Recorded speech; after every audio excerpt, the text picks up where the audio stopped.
Panibagong araw, panibagong vlog na naman po tayo mga brother. So ayun no, bali may parating na naman daw na bagyo dito sa ating lugar. So ilang linggo na tayong kada linggo may dumarating ng mga bagyo dito sa ating area. Kawawa kami dito sa Northern Luzon dahil nga ito ang daanan nila ngayon. At buti na lang nakapagbubong na tayo dito sa ating pabahay ng ating mga alaga, nakapag-extension tayo. Sana naman hindi siya ganun kalakas para hindi masira itong natin, mga pinagawa. Ang iniisip ko lang na ngayon, baka masyadong malakas ang ulan. Dahil kanina sinasampulan na madaling araw pa lang is umuulan-ulan na. So, ang plano ko dati is pabayaan ko muna sanang ganito. Natapos ko na kanina yung nakaumbok dito. Kaya lang, biglang umaambon-ambon kanina, umuulan-ulan na. Baka bumigay itong sa bagay, mababa lang naman, walang problema. Kaya habang hindi pa umuulan, ay unti-untiin ko nang tanggalin para naman hindi na yon yung atin pang iisipin kapag dumating na talaga yung bagyo. So sa Asyete pa naman daw yung talagang daan niya dito, pero nananalasan na po siya dito sa ating lugar. Nagumpisa na. Ayos na itong ating mga alaga And yung kambing nating may anak, hindi ko pa rin nilalabas, nandito pa rin siya sa kulungan. So tamang-tama yung pwesto nila And sinubukan ko siyang pakainin ng malunggay para dumami yung kanyang gatas. So hindi pa naman proven na talagang dadami ang gatas niya pero sinubukan ko lang para naman wala namang mawawala kung subukan natin. And yung mga anak niya is lumalakas na rin. Sa bukas siguro mag-inject ulit ako ng mga pampalakas nila, lalo na yung iron para lalo silang sumigla. And mga manok natin, ayan, roster natin na nabugbog, naka-recover na. And ito yung bago natin ngayon, yung 6 na sisiw ng pato. So ayan, dapat 12 sila, kaya lang nasayang po yung 6. Pero at least meron, kahit papano merong 6, may papalakihin na naman tayo. So mas marami na talaga yung population ng ating mga alagang dito, Muscovy ducks, kaysa sa mga manok.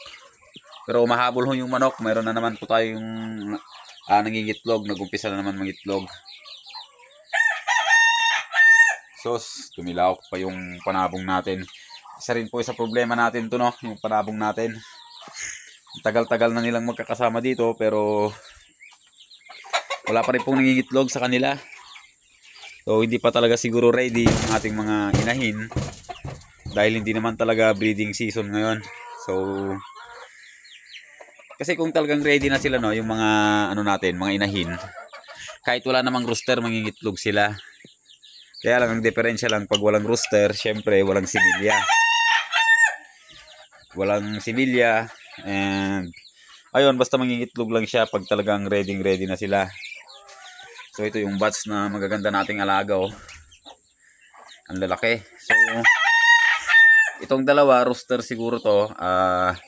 Kung sila po ay palaring mapalaki natin ng hanggang pwede na silang mag-breed, ay ibibilhan po natin sila ng mga inahin na ipapares sa kanila.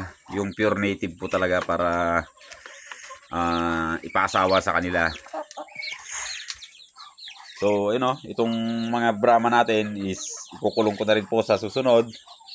Pag nahuli ko sila mamayang hapon, baka mamayang hapon ikukulong na natin sila. Dahil yung ibang mga inahin natin ay mag-uumpisa na po yan magpa-upa. So ayoko pong mahaluan sila ng huluano. Kaya iano na lang po natin sila, ikukulong. And antayin po natin na yung rooster natin ay talagang mag-matured. Dahil gusto ko po silang paramihin para sa magiging natin dito sa farm natin. Pag naparami natin sila is gagawa tayo ng range nila na nakaseparate lang po sila para maganda po tignan. And kung may bibili din po is magbebenta po tayo.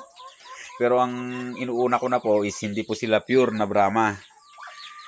Bali, offspring na po yan sa ating pagko-crossbreed ng pure na Brahma na inahin, tsaka pure black Astrolorp. Kaya yung kulay po ng ano natin, karamihan ng inahin is black. Pero maganda pa rin naman siya tignan, malaki pa rin. Kaya lang kung mapapansin nyo, yung balahibo dun sa paa ay hindi na po ganun kakapal dahil nga hindi na siya pure. Pero sinasabi naman nila pwede natin yang i-cross ulit sa pure na lalaking Brahma at makukuha natin yung 75% hanggang may balik natin yung pagkapuro. Pero may kamahalan po ang Brahma. Kaya siguro i-maintain na lang po natin itong lahi nila na to. And paparamihin po para okay naman po yung nila yung pangangatawan. So hindi pa natin nasusubukan sa pangingitlog kung magandang pangingitlog. Or kung yung karne hindi pa natin nasusubukan na katayin yung ating mga alaga na to, yung breed na to. So titingnan po natin yung nila pagka nag-start na silang mangitlog. Kung maganda po yung pangingitlog nila is gagawin natin silang layer. Paparamihin natin sila. And kung naman, susubukan din natin na katayin yung isa kung medyo maayos yung karne niya. Rin po tayo para sa karne. So yun po yung balak ko ngayon dyan sa ating mga na-produce na Brahma. And ayun punta lang po natin yung ating mga alagang kambing. Ilalabas lang natin para hindi naman sila magutom.